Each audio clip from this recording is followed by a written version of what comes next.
Es war eine wilde Zeit, damals, in Margaretenried. Ein Künstler hatte einen alten Bauernhof im Dorf gekauft und 1974 zum Ashram umgebaut. Junge Menschen strömten hierher zum Meditieren nach Anweisung Bhagwans. Bürgermeister Michael Hobmeier war gerade mal 16, als alles anfing. Das Faszinierende war das, die haben alles am gleichen Ort gewesen, alles in Rot und in Orange. Jetzt hat sich bei uns in der Umgebung eigentlich keiner mehr getraut, dass eine rote Wäsche hinaushängt, nicht das geheißen hätte. Die haben jetzt auch bei den Bhagwans, bei den Fungis dabei. Viel geredet wurde über die Neuen. War das eine Sekte?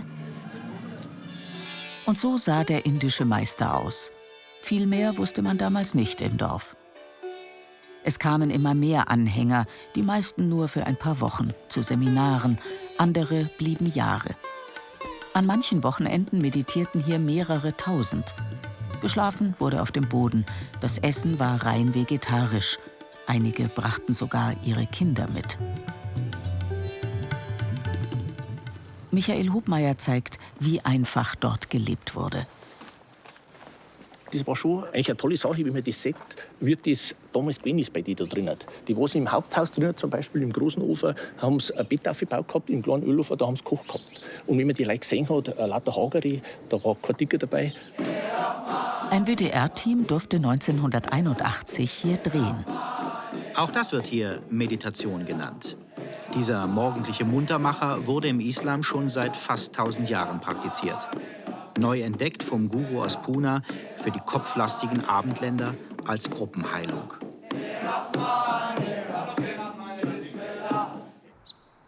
Was ist aus den Anhängern von damals geworden? In einem Starnberger Reihenhaus mit Garten lebt Shanti Eckendorfer.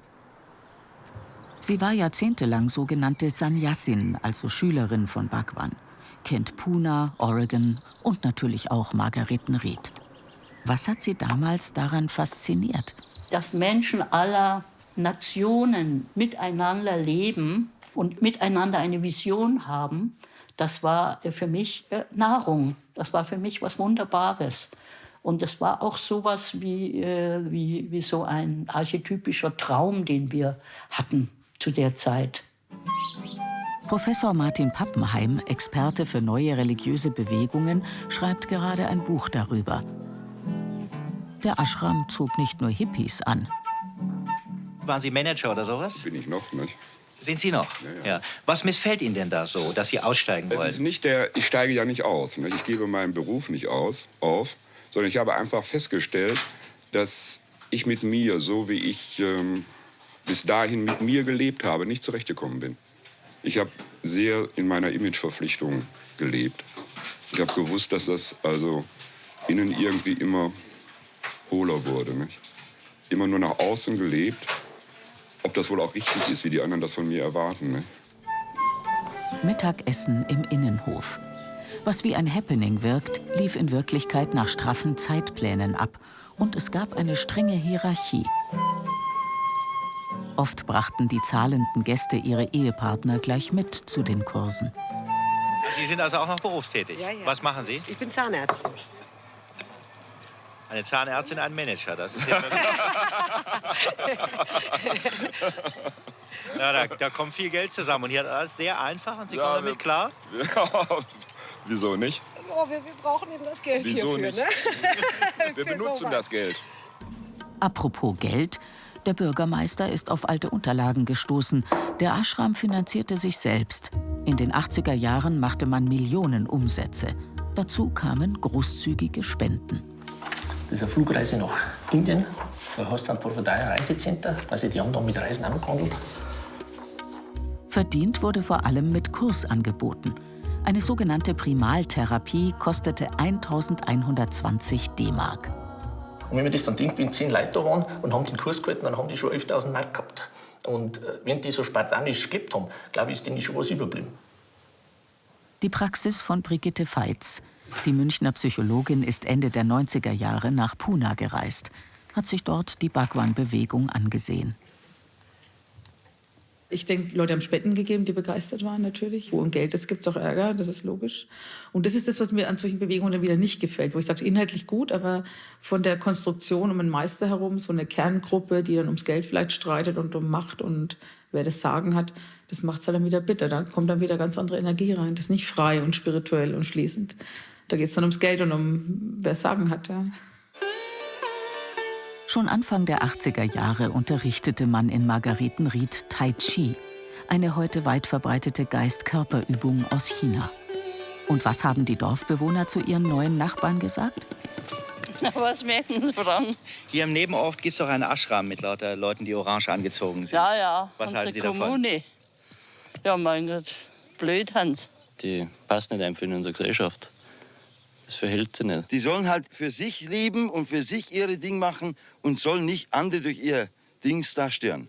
Sagen wir mal, so ein Dorf. Wir waren ja zuerst da und dann kamen die. Szenen, die im Dorf keiner verstand. Man hat uns eingeladen, die morgendliche Meditation zu filmen. Dieser fernöstliche Frühsport soll die Einzelnen lockern, körperlich fit machen und vor allem die Aggressionen, die jeder Mensch in sich hat, abbauen, bevor sie schädlich werden. Ich habe dann gesagt, lasst bitte wenigstens die Tür zu. Aber sie waren ja alle so freiheitsbesessen, dass sie also wirklich oft über Grenzen gegangen sind, was für die normale Bevölkerung wirklich eine, sage ich heute, eine Zumutung war.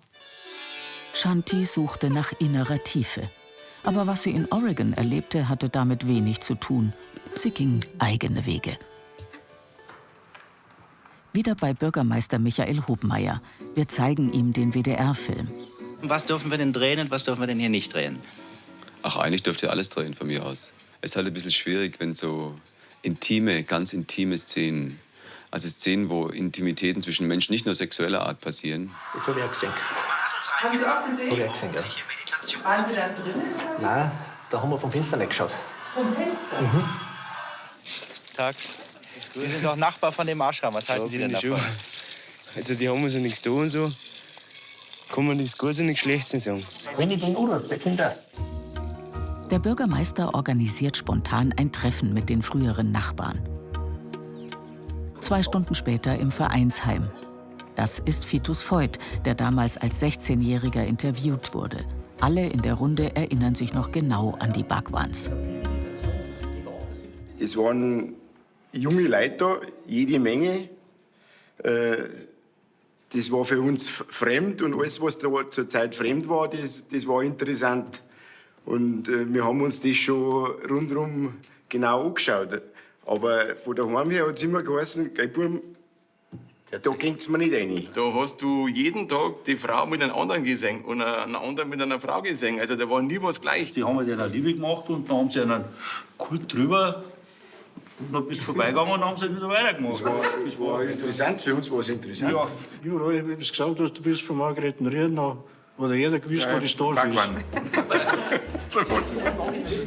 1984 war alles vorbei. Ein bisschen vermissen sie ja schon, die wilde Zeit.